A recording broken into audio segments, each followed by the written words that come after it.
सिन्दूरारुणविग्रह त्रिनयना माणिक्यमौलिस्फुर तारानायकशेखरां स्मितमुखी मापीनवक्षोरुहा पाणिभ्यामलिपूर्णरत्नचषकं रक्तोत्पलं बिभ्रति सौम्यां रत्नघटस्थरक्तचरणां ध्याये. ಜಗತ್ತನ್ನ ಹಾಗೆ ಜಗತ್ತಾರಿಣಿ, ಜಗತ್ತನ್ನ ದಾಟಿಸುವವಳು ಅವಳು. ಆದ್ರಿಂದಲೇ ಅವಳು ಜಗಜ್ಜನನಿ. ಜಗಜ್ಜನನಿ ಆಗಿರೋದ್ರಿಂದಾನೇ ಜಗದ್ಧಾತ್ರಿ, ಜಗತ್ತಾರಿಣಿ. ಅದು ಅವಳ ವಾಮನಯನ ಎನ್ನುವ ನಾಮದಿಂದ ನಮಗೆ ಗೊತ್ತಾಗ್ತಾ ಇದೆ.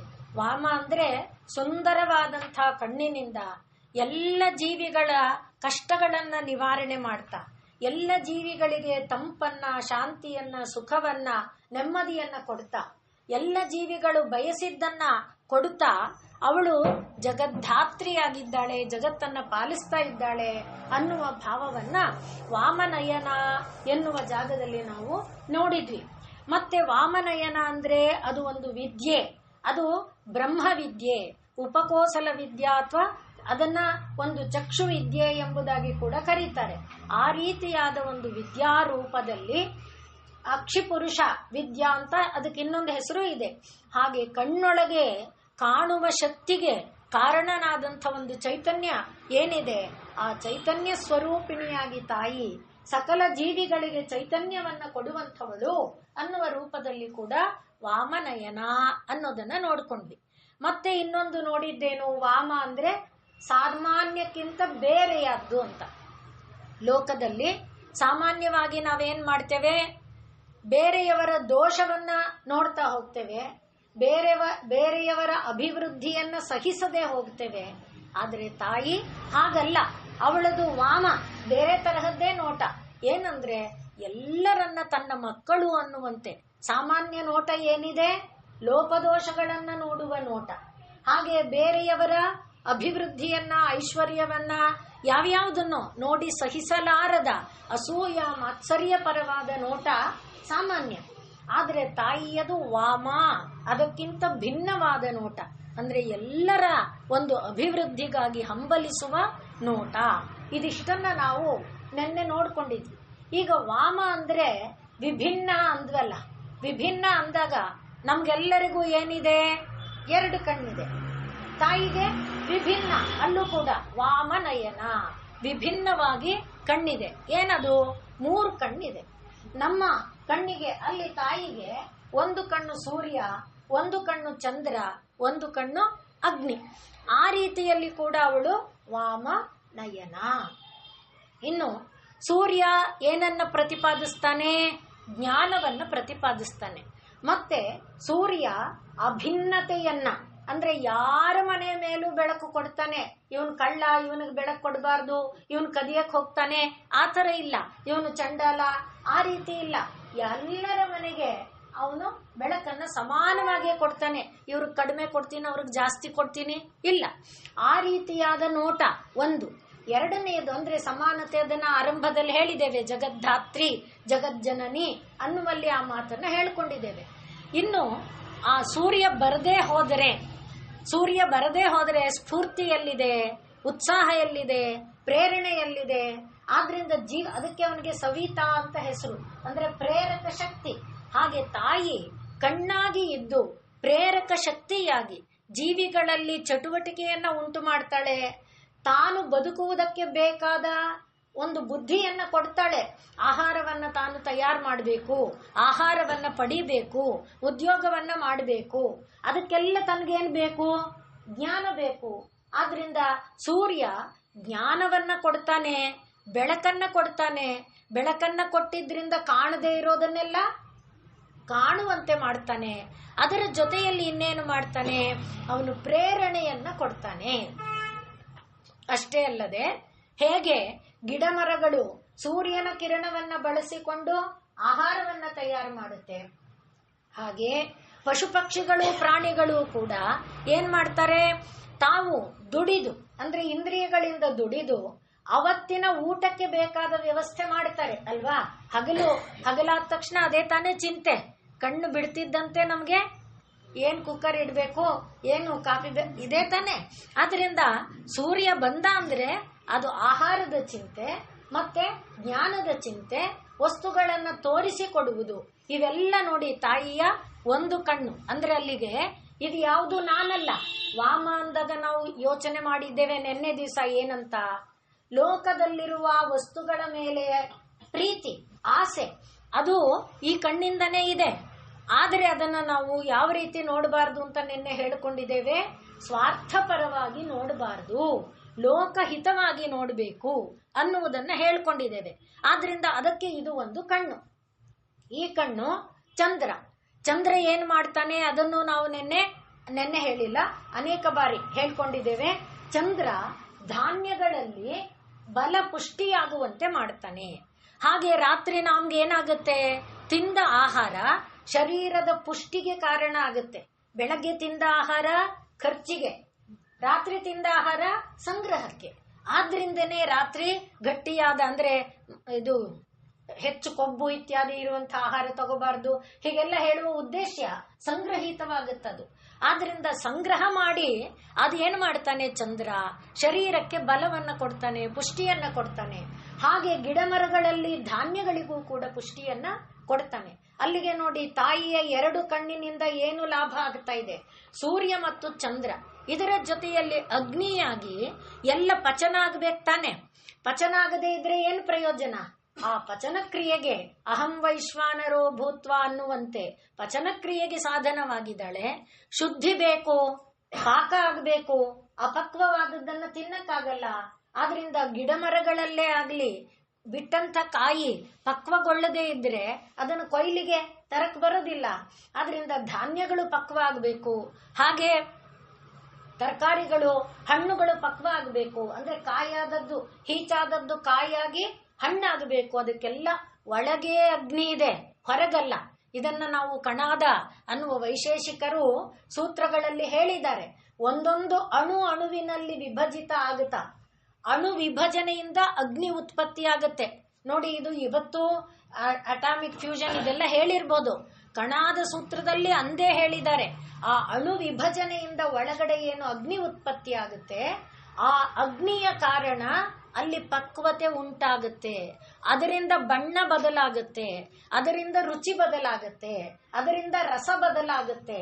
ಇಟ್ಟಿರುವ ಪದಾರ್ಥ ಹುಳಿ ಇರುತ್ತೆ, 2 ದಿನ ಇಡು ಸಿಹಿ ಆಗುತ್ತೆ ತಾನೆ. ಎಲ್ಲ ನೋಡಿ, ಅಂದ್ರೆ ಅದು ಎಲ್ಲಿಂದ ಆಯ್ತು? ಒಳಗಡೆ ಇರುವ ಅಗ್ನಿಯಿಂದ. ಇದು ಯಾರ್ದು? ತಾಯಿಯದು. ಆದ್ರಿಂದ ವಾಮನಯನೆಯಾಗಿ ಆ ತಾಯಿ ಪಕ್ವತೆಯನ್ನ ಉಂಟು ಮಾಡುವುದಕ್ಕೂ ಕೂಡ ಅವಳೇ ಕಾರಣಕರ್ತಳಾಗಿದ್ದಾಳೆ ಅನ್ನುವುದನ್ನ ಈಗ ವಾಮನಯನ ಅನ್ನುವುದನ್ನ ಬೇರೆ ಒಂದು ಅರ್ಥದಲ್ಲಿ ನೋಡಿದ್ವಿ. ಇನ್ನ ಇದೆ ವಾಮನಯನಾಗೆ. ಈ ಮೂರನ್ನ ಒಂದು ಸತ್ವರಜಸ್ ತಮಸ್ಸಾಗಿ ತಗೊಂಡ್ರೆ, ಅದನ್ನು ಸೌಂದರ್ಯ ಲಹರಿಯಲ್ಲಿ ಕೂಡ ಹೇಳಿದ್ದಾರೆ ಶಂಕರಾಚಾರ್ಯರು. ಸತ್ವ ಎನ್ನುವುದು ವಿಷ್ಣು ತತ್ವ, ರಜಸ್ ಎಂಬುದು ಬ್ರಹ್ಮ ತತ್ವ, ತಮಸ್ ಎಂಬುದು ರುದ್ರ ತತ್ವ. ಯಾವುದು ಬೇಕು ಯಾವುದು ಬೇಡ? ಸೃಷ್ಟಿ ಮಾಡಿಬಿಟ್ರೆ ಸೃಷ್ಟಿ ಮಾಡಿದ್ದನ್ನ ಬದುಕಿಸೋದಕ್ಕೆ ಸ್ಥಿತಿ ತತ್ವ ಬೇಕು. ಸೃಷ್ಟಿ ಸ್ಥಿತಿ ಇದ್ಬಿಟ್ಟು ಎಲ್ಲ ಬೆಳಿತಾನೆ ಇದ್ಬಿಟ್ರೆ, ಲಯ ಮಾಡದೆ ಹೋದ್ರೆ ಜಾಗ ಎಲ್ಲಿದೆ? ಆದ್ರಿಂದ ಲಯ ಕೂಡ ಬೇಕು. ಹಾಗಾಗಿ ಲಯವನ್ನ ಮಾಡುವ ಶಕ್ತಿ ಕೂಡ ಆ ತಾಯಿನೇ ಆಗಿದ್ದಾಳೆ. ಹಾಗಾಗಿ ಸೃಷ್ಟಿ ಸ್ಥಿತಿ ಲಯಗಳನ್ನ ಮಾಡುವ ಒಂದು ತತ್ವವಾಗಿ ಸತ್ವರಜಸ್ತಮೋ ಗುಣಾತ್ಮಕವಾದ ಕಣ್ಣು ಅವಳು ಹೊಂದಿದ್ದಾಳೆ.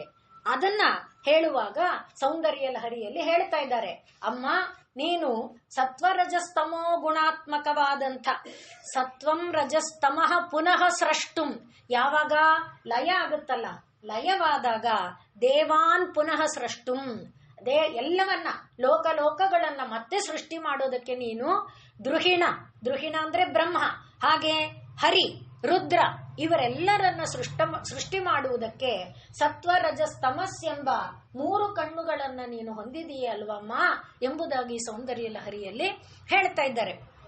ಆದ್ರಿಂದ ರಜಸ್ಸತ್ವಂ ಬಿಭ್ರತ್ತಮ ಇತಿ, ಹೀಗೆ ಆ ತಾಯಿ 3 ಕಣ್ಣುಗಳಿಂದ ಸೃಷ್ಟಿ ಸ್ಥಿತಿ ಲಯಗಳನ್ನೂ ಮಾಡ್ತಾ ಇದ್ದಾಳೆ. ಸೂರ್ಯ ಚಂದ್ರ ಅಗ್ನಿಗಳಿಂದ ಇರುವ ತಾನು ಸೃಷ್ಟಿ ಮಾಡಿದ ಜೀವಿಗಳ ರಕ್ಷಣೆಯನ್ನ ಮಾಡ್ತಾ ಇದ್ದಾಳೆ. ಹಾಗಾಗಿ ಅವಳು ಜಗಜ್ಜನನಿ, ಜಗದ್ಧಾತ್ರಿ, ಜಗತ್ತಾರಿಣಿ ಆಗಿದ್ದಾಳೆ ಅನ್ನುವುದನ್ನ ವಾಮನಯನ ನಾಮದಲ್ಲಿ ನೋಡ್ತಾ ಇದ್ದೇವೆ. ಜಗತ್ತಾರಿಣಿ, ಈಗ ಇದನ್ನ ನೋಡಿದಂತೆ ಜಗತ್ತಾರಿಣಿ ಹೇಗೆ ಅಂದ್ರೆ, ಈಗ ಕಣ್ಣೊಳಗೆ ನಮ್ಮ ಕಣ್ಣನ್ನ ನೋಡಿದ್ರೆ ಒಂದು ಬಿಳಿ ಒಂದು ಕರಿ ಕಾಣುತ್ತೆ. ಪ್ರೀತಿ ಇರುವ ಜಾಗದಲ್ಲಿ ನಮ್ಮ ಸಂಸ್ಕೃತ ಸಾಹಿತ್ಯದಲ್ಲಿ ವರ್ಣನೆ ಮಾಡ್ತಾರೆ, ತುದಿಗಣ್ಣು ಕೆಂಪಾಗಿರುತ್ತೆ ಅಂತ. ಪ್ರೀತಿ ಇದ್ದಾಗ ಪರಮಾತ್ಮನ ಪ್ರೀತಿ ಇದೆಯಲ್ಲ, ಅದಕ್ಕೆ ಪರಮಾತ್ಮನ ರಕ್ತಲೋಚನ, ಯಾರಿಗೆ ಆದ್ರೂ ರಾಮ ಎಲ್ಲರಿಗೂ ಹೇಳ್ತಾರೆ. ಅಂದ್ರೆ ಅವನ ಕಣ್ಣು ಕೆಂಪು, ತುದಿಗಣ್ಣು ಕೆಂಪು. ಯಾಕೆ ಅಂದ್ರೆ ಎಲ್ಲರ ಮೇಲೆ ಅವನು ಪ್ರೀತಿಯನ್ನೇ ಹರಿಸ್ತಾನೆ, ಕರುಣೆಯನ್ನೇ ಹರಿಸ್ತಾನೆ. ಅದನ್ನು ಕೂಡ ಸೌಂದರ್ಯ ಲಹರಿಯಲ್ಲಿ ಹೇಳ್ತಾರೆ. ಪವಿತ್ರೀಕರ್ತುಂ ನಃ, ನಮ್ಮನ್ನ ಪವಿತ್ರ ಮಾಡೋದಕ್ಕೋಸ್ಕರ ಅಮ್ಮ ಪಶುಪತಿ ಪರಾಧೀನ ಹೃದಯೇ, ಪಶುಪತಿಗೆ ಪರಾಧೀನಳಾದವಳು ನೀನು. ಅಂದ್ರೆ ಶಿವನಲ್ಲೇ ನಿನ್ನ ಹೃದಯವನ್ನ ನೆಟ್ಟಿರುವಂತ ಅಮ್ಮ, ನಮ್ಮನ್ನ ಪವಿತ್ರಗೊಳಿಸೋದಕ್ಕೆ, ನಮ್ಮಂಥವ್ರಿದೇವೇಪ, ನಾವು ಕಾಶಿಗೆ ಹೋಗಲಾರುವು, ಯಮುನೆ ದರ್ಶನ ಮಾಡ್ಲಾರುವು, ಗಂಗೋತ್ರಿ ಯಮುನೋತ್ರಿ ಬಿಟ್ಟೇ ಬಿಡಿ, ಕಾಶಿಗೆ ಇಲ್ಲಿಗೆ ಹೋಗಲ್ಲ ಅಂದಮೇಲೆ ಅದೆಲ್ಲ ಎಲ್ಲಿ ಸಾಧ್ಯ? ಆದ್ರಿಂದ ಪವಿತ್ರೀಕರ್ತುಂ ನಃ ಪಶುಪತಿ ಪರಾಧೀನ ಹೃದಯೇ ದಯಾಮಿತ್ರೈಹಿ ನೇತ್ರೈಹಿ, ದಯೆಯಿಂದ ಕೂಡಿದ, ಸ್ನೇಹದಿಂದ ಕೂಡಿದ ಈ ಕಣ್ಣುಗಳನ್ನ ಇಟ್ಕೊಂಡು ಅಮ್ಮ ನೀನು ಹೇಗೆ, ಅದು ಅರುಣ ಧವಲ ಶ್ಯಾಮ, ಅರುಣ ಕೆಂಪು, ಧವಲ ಬಿಳಿ, ಮಧ್ಯದಲ್ಲಿ ಕಪ್ಪು, ಅರುಣ ಧವಲ ಶ್ಯಾಮ ರುಚಿಭಿಹಿ, ಕಪ್ಪು ಕೆಂಪು ಬಿಳಿ ಕಣ್ಣನ್ನ ಇಟ್ಕೊಂಡು ನದಹ, ಅಲ್ಲಿ ಗಂಗೆ, ಇದು ನದಿಗಳೆಷ್ಟಾಯ್ತು? ಶೋಣ, ಯಮುನಾ, ಗಂಗಾ, ಈ ನದಿಗಳಾಗಿ ನೀನು ಇಲ್ಲೇ ನಿನ್ ಕಣ್ಣೊಳಗೆ ಎಲ್ಲಾ ನದಿನ ಇಟ್ಕೊಂಡ್ ಬಿಟ್ಟಿದೀಯಮ್ಮ ನೀನು, ಎಂಥ ಕರುಣಾಮಯಿ. ಅದರಿಂದ ನದಹ, ಶೋಣ, ಗಂಗಾ, ತಪನ ತನಯ, ತಪನ ತನಯ ಅಂದ್ರೆ ಯಮುನೆ, ತಪನ ತನಯೇತಿ ಧ್ರುವಮಮುಂ. ಯಾತಕ್ಕಿದು? ನಮ್ಮನ್ನ ಉದ್ಧಾರ ಮಾಡಕ್ಕೆ, ಪವಿತ್ರೀಕರ್ತುಂ ನಃ, ನಮ್ಮನ್ನ ಪವಿತ್ರಗೊಳಿಸೋದಕ್ಕೆ ನೀನು ಈ ತರ ಮಾಡ್ಕೊಂಡಿದೀಯ ಅಲ್ವಮ್ಮ. ತ್ರಯಾಣಾಂ ತೀರ್ಥಾನಾಂ ಉಪನಯಸಿ, 3 ತೀರ್ಥಕ್ಷೇತ್ರಗಳನ್ನ ನಿನ್ನ ಕಣ್ಣೊಳಗೆ ಇಟ್ಕೊಂಡು ನಮ್ಮನ್ನ ಉದ್ಧಾರ ಮಾಡ್ತಿದೀಯಲ್ಲ ತಾಯಿ ಎಂಬುದಾಗಿ ಸೌಂದರ್ಯ ಲಹರಿಯಲ್ಲಿ ಹೇಳ್ತಾರೆ. ಹಾಗೆ ಆ 3 ಕಣ್ಣುಗಳು, ತಾಯಿಯ 3 ಕಣ್ಣುಗಳು ಜೀವಿಗಳನ್ನ ಬರೀ ಸೃಷ್ಟಿ ಮಾಡಿ ಬಿಟ್ಬಿಟ್ಟಿಲ್ಲ.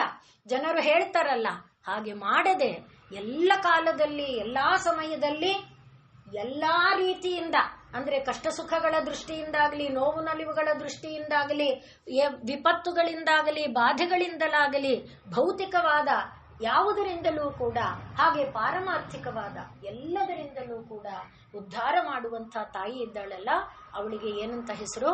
ವಾಮ ನಯನ. ಇನ್ನು ಮುಂದಿನ ನಾಮ ವಾರುಣಿ ಮದ ವಿಹ್ವಲ.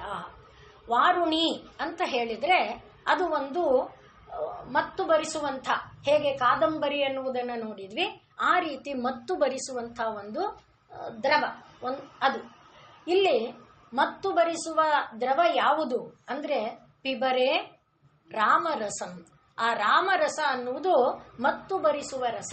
ಅದನ್ನ ದಾಸರು ರಾಮರಸದ ಮೇಲೆ ಅನೇಕ ಕೃತಿಗಳನ್ನ ರಚನೆ ಮಾಡಿದ್ದಾರೆ. ಮತ್ತೆ ನಮಗೆ ಗೊತ್ತಿರೋದು ಏನು ಹೇಳಿ, ಗೋಪಿಕೆಯರು ನಮಗೆ ಗೊತ್ತಿದ್ದಾರೆ. ಕೃಷ್ಣ ಕೃಷ್ಣ ಕೃಷ್ಣ ಕೃಷ್ಣ ಅಂತ ಇದ್ದ ಗೋಪಿಕೆಯರು, ಕೃಷ್ಣ ನೀನೇ ನನ್ನವನಾಗಬೇಕು ಅಂತ ಪ್ರಾರ್ಥನೆ ಮಾಡಿಕೊಂಡಿದ್ದಕ್ಕೆ ಆಗಲಿ ಅಂತ ಹೇಳಿದ, ವ್ರತವನ್ನ ಉಪದೇಶ ಮಾಡಿದ. ವ್ರತ ಮಾಡುವಾಗ ಅವರಲ್ಲಿ ಯಾವುದು ಪರಮಾತ್ಮ ಭಾವವನ್ನ ಹೊಂದೋದಕ್ಕೆ ಅಡ್ಡಿ? ನಿನ್ನೆ ನಾವು ನೋಡಿದ್ವಿ ಬಲಿಯ ನೆಪದಲ್ಲಿ. ದೇಹ ಭಾವ, ಅಭಿಮಾನ, ನಾನು ಎಂಬ ಅಭಿಮಾನ, ಅಧಿಕಾರ, ಸ್ಥಾನ, ಅದನ್ನ ತೆಗೆಯೋದಕ್ಕೋಸ್ಕರ ಅವನೇನು ಮಾಡ್ದ? ಅವರನ್ನ ವಸ್ತ್ರ ಇಲ್ಲದಂತೆ, ಅವರ ವಸ್ತ್ರಕ್ಕಾಗಿ ಅಂದ್ರೆ ದೇಹಾಭಿಮಾನವನ್ನ ತೊರೆದು, ಇದನ್ನೆಲ್ಲ ಉನ್ನತವಾದ ನೋಟ ಇಲ್ಲದೆ ನೋಡಿದಾಗ ಹೀನತೆಯ ದೃಷ್ಟಿಯಾಗಿ ನಮಗೆ ಕಾಣುತ್ತೆ. ಆದರೆ ಅದಲ್ಲ. ಆ ಒಂದು ಭಾವ, ದೇಹಾಭಿಮಾನ ಎಲ್ಲಿವರೆಗಿದೆ ಅಲ್ಲಿವರೆಗೆ ದೇವರು ನಮಗೆ ಸಿಕ್ಕದಿಲ್ಲ. ಆ ದೇಹಾಭಿಮಾನವನ್ನ ತೊರೆಯೋದಕ್ಕೋಸ್ಕರನೇ ಎಷ್ಟು ಮಟ್ಟಿಗೆ ಇವರು ಸಿದ್ಧರಾಗಿದ್ದಾರೆ. ಪರಮಾತ್ಮ ಮತ್ತೆ ಅವನನ್ನ ಪರಮಾತ್ಮ ಅಂತ ಎಷ್ಟು ನೋಡ್ತಿದ್ದಾರೆ. ಹೇಳ್ತೀವಿ ತಡಿ ನಂದನ್ಗೆ ಹೀಗ್ ಮಾಡ್ತಿದೀಯಾ, ಆಯ್ತು ಹೇಳ್ರೆ ಅಂದ. ಎದ್ದು ಬರ್ಲಿ ಅವಾಗ ತಾನೆ. ಅಂದ್ರೆ ಆ ರೀತಿಯಾದ ಭಾವದಲ್ಲಿ, ಅಂದ್ರೆ ಅವನನ್ನು ಎಷ್ಟು ಮಟ್ಟಿಗೆ ದೇವರು ಅಂತ ಭಾವಿಸಿದ್ದಾರೆ. ದೇವರು ಅಂತ ಭಾವಿಸಿದಾಗ ನಮ್ಗೆ ಹೇಗಿರ್ಬೇಕು? ಸರ್ವ ಸಮರ್ಪಣ ಭಾವ ಇರ್ಬೇಕು. ಅಮ್ಮನ ಹತ್ರ ನಾವು ಹೇಗಿರ್ತೇವೆ? ಅಮ್ಮನ ಹತ್ರದಲ್ಲಿ ಯಾವ ಮುಚ್ಚುಮರೆ ಅಲ್ವೇ? ಆ ರೀತಿ ಪರಮಾತ್ಮನನ್ನ ಭಾವಿಸಿದಾಗ ಮುಚ್ಚುಮರೆಯ ಭಾವ ಇಲ್ಲ. ಯಾಕೆ? ಎಲ್ಲ ಅವನದೇ. ಎಲ್ಲಿ ಅವನಿಲ್ಲ? ನರಗಳಲ್ಲಿ ಅವನಿದ್ದಾನೆ, ರೋಮ ರೋಮಗಳಲ್ಲಿ ಅವನಿದ್ದಾನೆ, ರಕ್ತದ ಕಣಕಣಗಳಲ್ಲಿ ಇದ್ದಾನೆ. ಅಂದ್ರೆ ಅವನು ಗೊತ್ತಿಲ್ಲದೆ ಇರೋದೊಂದು ಉಂಟಾ? ಆ ಭಾವ ನಮ್ಮಲ್ಲಿ ಇದೆಯಾ? ಅದು ನಿಜವಾಗಿ ನಮಗೆ ಬೇಕಾದ್ದು. ಆ ಭಾವವನ್ನ ತರುವುದಕ್ಕೋಸ್ಕರ, ಆ ಭಾವ ಬಂದಾಗಲೇ ಪರಮಾತ್ಮ ದರ್ಶನ. ಆ ಭಾವವನ್ನ ತರುವುದಕ್ಕೆ ಪರಮಾತ್ಮ ಅವರನ್ನ ಮಾಡ್ದ. ಆಮೇಲೆ ಆಯ್ತು ವರ ಕೊಡ್ತೀನಿ ಅಂದ್ಬಿಟ್ಟ. ಆ ವರ ಕೊಟ್ಟಿದ್ದೀನಿ ನಿಮ್ಗೆ ನಾನು ಆಗ್ತೀನಿ ಅಂತ ಹೇಳ್ಬಿಟ್ಟ. ಇವತ್ತಾಯ್ತು, ನಾಳೆ ಆಯ್ತು, ನಾಡಿದ್ದಾಯ್ತು, ಇದೋ ಕೃಷ್ಣ, ಇದೋ ಕೃಷ್ಣ, ಇದೋ ಕೃಷ್ಣ. ಎಲ್ಲಿ? ಇವತ್ತು ಮಾರ್ಗಶಿರ ಮಾಸದಲ್ಲಿ ವ್ರತ ಮಾಡಿದ್ರೆ ಮಾರ್ಗಶಿರ ಆಯ್ತು, ಪುಷ್ಯ ಆಯ್ತು, ಮಾಘ ಆಯ್ತು, ಪಾಲ್ಗುಣ ಆಯ್ತು, ಚೈತ್ರ ಆಯ್ತು, ವೈಶಾಖ ಪತ್ತೆನೇ ಇಲ್ಲ. ಮನಸ್ಸು ಹೇಗಿರ್ಬೇಕು ಅಲ್ವಾ? ಕೃಷ್ಣ ಕೃಷ್ಣ ಕೃಷ್ಣ ಕೃಷ್ಣ ಆ ಎಲ್ಲ ಅದು ಆ ರೀತಿಯಾದ ಒಂದು ಭಾವ ಇದ್ದಾಗ ಒಂದು ಫೈನ್ ಡೇ ಕೊಳಲೂದಕ್ ಶುರು ಮಾಡಿಬಿಟ್ಟ. ಆಗ ಅವರ ಮನಸ್ಸು ಹೇಗಿದೆ ನೋಡಿ, ನೆನಪಲ್ಲಿದ್ಯಾ? ಕುತ್ತಿಗೆಗೆ ಹಾಕೊಳ್ಳು, ಸೊಂಟಕ್ಕೆ ಹಾಕೊಂಡ್ಲು, ಸೊಂಟದ್ದನ್ನ ಇನ್ನೆಲ್ಲೋ ಹಾಕೊಂಡ್ಲು, ರೌಕೆನ ಮೈ ಮೇಲೆ ಹಾಕೊಳ್ಳೇ ಇಲ್ಲ. ಅಂದ್ರೆ ವಾರುಣಿ ಮದ ಯಾವ ರೀತಿ ಅಂದ್ರೆ ಉನ್ಮತ್ತರಾದವರು ಅದೇ ತರ ತಾನೆ. ಅವ್ರಿಗೆ ಯಾವ್ದೆಲ್ಲಿರ್ಬೇಕು, ಚಪ್ಲಿ ಎಲ್ಲಿರ್ಬೇಕು, ಟೋಪಿ ಎಲ್ಲಿರ್ಬೇಕು ಗೊತ್ತಿಲ್ಲದ ಸ್ಥಿತಿ ಇರುತ್ತೆ ಅಲ್ವೇ? ಆ ರೀತಿ ವಾರುಣಿ ಮದ ವಿಹ್ವಲ. ಹಾಗೆ ಯಾವ್ದಾದ್ರೂ ಒಂದು ಕಂದ ನನ್ನನ್ನ ಕೂಗುತ್ತು ಅಂದ್ಬಿಟ್ರೆ ಅಮ್ಮಂಗೆ ಇರಕ್ಕಾಗಲ್ಲ. ಅವಳು ತಲ್ಲಣಿಸಿ ಬಿಡ್ತಾಳೆ. ಅದನ್ನ ನಾವು ಮೊದಲ ನಾಮಗಳಲ್ಲಿ ನೋಡಿದ್ವಿ. ತಾಯಿ ದಡ ಅಂತ ಓಡಿ ಬರ್ತಿದ್ರೆ, ಅಮ್ಮ ಇದು ಇಂದ್ರ ನಮಸ್ಕಾರ, ಅಮ್ಮ ಇದು. ಅವಳಿಗೆ ಯಾರ ನಿಗಾ ಇಲ್ಲ, ಇಂದ್ರನೋ ವರುಣನೋ. ಅವಳಿಗೆ ಆ ರೀತಿಯಾದ ಕಳವಳ. ಹಾಗೆ ಗಜೇಂದ್ರನಿಗೆ ಪರಮಾತ್ಮ ಏನ್ ಮಾಡ್ದ? ಓಡಿ ಬಂದ. ಅದು ವಾರುಣಿ ಮದ ವಿಹ್ವಲ. ಗೊತ್ತಾಗದೆ ಇದ್ದವರಿಗೆ ದೇವರಿಗೂ ಹೆಂಡ ಕೊಡಿಸ್ತಾರೆ, ದೇವರಿಗೆ ಹೆಂಡದ ಅಭಿಷೇಕ ಮಾಡ್ತಾರೆ. ಇದೆಲ್ಲ ಮಾತುಗಳನ್ನ ನಾವು ಕೇಳ್ತೇವೆ ಜನರ ಬಾಯಿನಲ್ಲಿ. ಆದರೆ ಆ ಔನ್ನತ್ಯದ ಭಾವದ ಪರಿಭಾವ ಇಲ್ಲ ಅಂತಾದ್ರೆ ಅಂಥವರ ಸಂಘಕ್ಕೆ ನಾವು ಹೋಗದೆ ಇರೋದು ಒಳ್ಳೇದು. ಅಂಥ ಶಬ್ದಗಳನ್ನ ಕಿವಿಯಲ್ಲಿ ಬೀಳಿಸ್ಕೊಳ್ಳದೆ ಇರೋದು ಶ್ರೇಷ್ಠವಾದ್ದು. ಯಾಕೆಂದ್ರೆ ಅವಳೇ ಪಾರ್ವತಿ ಬ್ರಹ್ಮಚಾರಿಯ ರೂಪದಲ್ಲಿ ಬಂದು ಶಿವ ನಿಂದಿಸುವಾಗ ಹೇಳ್ತಾಳೆ, ನ ಕೇವಲಂ ಯೋ ಮಹತೋಪಭಾಷತೆ. ಮಹಾತ್ಮರನ್ನ ಕುರಿತು ಯಾರಾದರೂ ಕೆಟ್ಟು ಮಾತಾಡಿದ್ರೆ ಅವರು ಮಾತ್ರ ಪಾಪಿಗಳಲ್ಲ, ಕೇಳಿದವರು ಪಾಪಿಗಳು ಅಂತ. ಆದ್ರಿಂದ ಅಂಥದಕ್ಕೆ ನಾವು ಹೋಗಬಾರ್ದು. ಅಂಥ ವಿಷಯದಲ್ಲಿ ಕುತೂಹಲನೂ ಏನ್ ಹೇಳ್ತಾ ಕೇಳಿಸ್ಕೊಳ್ಳೋಣ, ಅದು ನಮ್ಗೆ ಬೇಕಾಗಿಲ್ಲ. ಹಾಗೆ ಆ ತಾಯಿಯ ಒಂದು ಹೃದಯದ ಭಾವ ಹೇಗಪ್ಪ ಅಂದ್ರೆ ಅಮ್ಮ ಅಮ್ಮ ಅಮ್ಮ. ಆದ್ರಿಂದ ಇವತ್ತು ನಾವು ಆರಂಭ ಮಾಡಿದ್ದು ಜಗಜ್ಜನನಿಯಾಗಿ, ಜಗದ್ಧಾತ್ರಿಯಾಗಿ, ಜಗತ್ತಾರಿಣಿಯಾಗಿ. ಆದ್ರಿಂದ ಮೊದಲ ನಾಮದಿಂದ ಆ ರಸನೇ ಹರ್ಕೊಂಡು ಬಂದಿದೆ, ಶ್ರೀಮಾತಾ ಎನ್ನುವ ರಸ. ಹಾಗೆ ಅವಳು ಯಾವ ಜೀವ ಅಮ್ಮ ಅಮ್ಮ ಅಮ್ಮ ಅಂತ ಒಂದು ದಿವಸ, ಒಂದು ಗಳಿಗೆ, ಒಂದು ಕ್ಷಣ ಎಲ್ಲವನ್ನ ಒಂದು ಮಾಡಿ ಕೂಗುತ್ತೋ. ಇಂದ್ರ ಇದು ಕರ್ಣೇಂದ್ರಿಯ, ಜ್ಞಾನೇಂದ್ರಿಯ, ಮನಸ್ಸು, ಬುದ್ಧಿ, ಅಂತಃಕರಣ ಎಲ್ಲವನ್ನ ಒಂದಾಗಿ ಹೊಸೆದು ಕೂಗುತ್ತೋ ಒಂದು ಕ್ಷಣ ಸಾಕು, ಓಡಿ ಬರ್ತಾಳೆ. ವಾರುಣಿ ಮತ್ ವಿಹ್ವಲ. ವಾರುಣಿ ಮತ್ ಅವಿಹ್ವಲ. ಅವಳಿಗೆ ಯಾವುದು ಅಲಗಾಡಿಸಲ್ಲ. ಆದ್ರೆ ಯಾರು ವಾರುಣಿ ಮತ್ತರಿದ್ದಾರೆ ಅವರ ಕುರಿತು ತಾನು ಓಡಿ ಬರ್ತಾಳೆ. ಅವರ ಉದ್ಧಾರಕ್ಕಾಗಿ ಅವಳು ಬರುವವಳಿದ್ದಾಳೆ. ಅದನ್ನೇ ಪ್ರಾಕ್ಟಿಕಲ್ ಆಗಿ ನಾವು ಆ ಗೋಪಸ್ತ್ರೀಯರ ದೃಷ್ಟಿಯಲ್ಲಿ ನೋಡಿದ್ದು. ಹೇಗೆ ಒಬ್ಳು ಅರ್ಧ ಬಣ್ಣ ಮೇಲಕ್ಕೆ ಬಣ್ಣ ಹಚ್ಚಿದಾಳೆ, ಇಲ್ಲಿ ಹಚ್ಚಲೇ ಇಲ್ಲ. ಒಬ್ಳು ಇಲ್ಲಿಗೆ ಹೀಗೆ ಅನ್ಕೊಂಡಿದ್ದಾಳೆ, ಹಾಗೆ ಓಡಿ ಬಂದಿದ್ದಾಳೆ. ಅಂದ್ರೆ ಆ ವಾರುಣಿ ಮತ್ತತೆ, ಭಗವನ್ನಾಮದ ಮತ್ತತೆ. ಅದಕ್ಕೆ ಹೇಳಿದ್ದು ರಾಮರಸ. ಅದಕ್ಕಿಂತ ದೊಡ್ಡದು ಇನ್ಯಾವುದೂ ಇಲ್ಲ. ಆ ಭಗವನ್ನಾಮ ರಸದಲ್ಲಿ ಲೀನ ಆಗಿಬಿಟ್ಟವನಿಗೆ ಅಂಥ ಒಂದು ಮತ್ತತೆ ಇದೆಯಲ್ಲ, ಆ ವಾರುಣಿ ಮತ್ತತೆಯಿಂದ ವಿಹ್ವಲಲಾಗುವಂಥವಳು ದೇವಿ. ವಾರುಣಿ ಮದ ವಿಹ್ವಲ. ಆದ್ರಿಂದ ಇದನ್ನ ಏನಂತ ಹೇಳಬೇಕು ನಾವು? ಬ್ರಹ್ಮಾನಂದ. ಇದು ಪರಮಾತ್ಮ ಸ್ವರೂಪ. ಅದರಿಂದಲೇ ತೈತ್ತರಿಯ ಉಪನಿಷತ್ತಿನಲ್ಲಿ ನಾವು ನೋಡ್ತೇವೆ ಇದನ್ನ. ಸೈಷಾ ಭಾರ್ಗವಿ ವಾರುಣಿ ವಿದ್ಯಾ, ಇದನ್ನ ವಾರುಣಿ ವಿದ್ಯಾ ಎಂಬುದಾಗಿಯೇ ಕರೆದಿದ್ದಾರೆ. ಅದರಿಂದ ಭೃಗುರ್ವೈ ವಾರುಣಿ ವರುಣಂ ಪಿತರಮುಪಸಸಾರ ಅಧೀಹಿ ಭಗವೋ ಬ್ರಹ್ಮೇತಿ. ಅವನು ಬಂದ, ಪೂಜ್ಯರೇ ನನಗೆ ಬ್ರಹ್ಮನನ್ನ ಉಪದೇಶ ಮಾಡಿ ಅಂತ ಕೇಳ್ದ. ಆಗ ಅವರೇನು ಹೇಳಿದ್ರು, ಆಯ್ತು ಅಂತ ಹೇಳಿ, ಯಥೋ ವಾ ಇಮಾನಿ ಭೂತಾನಿ ಜಾಯಂತೆ ಏನ ಜಾತಾನಿ ಜೀವಂತಿ ಯತ್ ಪ್ರಯಂತ್ಯಭಿಸಂವಿಶಂತಿ ತದ್ಬ್ರಹ್ಮ ತದ್ವಿಜಿಜ್ಞಾಸಸ್ವ ಅಂತ ಹೇಳ್ದ. ಹಾಗೆ ಹೇಳಿದ ಮೇಲೆ ಇವನಿಗೆ ಯಾವುದರಿಂದ ಎಲ್ಲ ಹುಟ್ಟುತ್ತೆ, ಯಾವುದರೊಳಗೆ ಎಲ್ಲ ಲೀನ ಆಗತ್ತೆ ಅನ್ನೋದನ್ನ ಯೋಚನೆ ಮಾಡ್ದ. ಮೊದಲಿಗೆ ಅನ್ನ ಅನ್ಕೊಂಡ, ಅನ್ನದಿಂದ ಹುಟ್ಟುತ್ತೆ, ಅನ್ನದಿಂದ ಬೆಳೆಯುತ್ತೆ, ಅನ್ನದೊಳಗೆ ಇರುತ್ತೆ, ಹಾಗೆಲ್ಲ ಯೋಚನೆ ಮಾಡ್ದ. ಅಲ್ಲ ಅಲ್ಲ ಅಲ್ಲ ಅಂತ ಬಂತು. ಕೊನೆಗೆ ಏನ್ ಬಂತು, ಆನಂದಂ ಬ್ರಹ್ಮೇತಿ ವ್ಯಜಾನಾತ್ ಆನಂದಾಧ್ಯೇವ ಖಲ್ವಿಮಾನಿ ಭೂತಾನಿ ಜಾಯಂತೆ ಆನಂದೇನ ಜಾತಾನಿ ಜೀವಂತಿ ಆನಂದಂ ಪ್ರಯಂತ್ಯಭಿಸಂವಿಶಂತೀತಿ. ತಿಳ್ಕೊಂಡ. ಅದೇ ಏನದು ಅಂತ ಕೇಳಿದ್ರೆ, ಅದೇ ಸೈಷಾ ಭಾರ್ಗವಿ ವಾರುಣಿ ವಿದ್ಯಾ, ಅದೇ ಭಾರ್ಗವಿ ವಾರುಣಿ ವಿದ್ಯಾ. ಅಂದ್ರೆ ಅರ್ಥ ಏನಾಯ್ತು, ಈಗ ನಾವು ಯಾವುದನ್ನ ವಾರುಣಿ ಅಂತ ಹೇಳ್ತಾ ಇದ್ದೇವೆ, ಆ ಪರಮಾನಂದ ಸ್ವರೂಪ ಬ್ರಹ್ಮಾನಂದ ಸ್ವರೂಪ ಏನಿದೆ ಅದೇ ವಾರುಣಿ.